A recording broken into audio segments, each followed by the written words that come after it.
Here's my dry creek after the rain that's got me in the loft doing paper things. And I have made a big mess.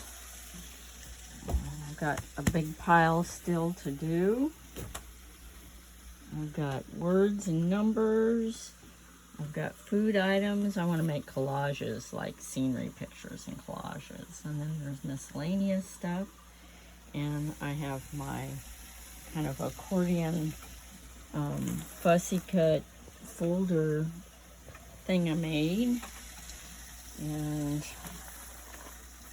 it's got front, I think this is supposed to be there.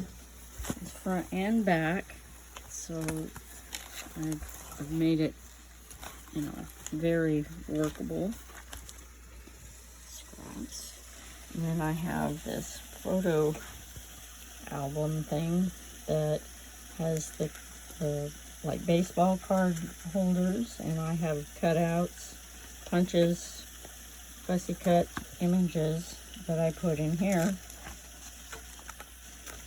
And that's what I've been doing besides paw holding. He's calm right now, but there's no thunder. As soon as that happens, I'll be holding his paw again. Thank you for watching. Bye.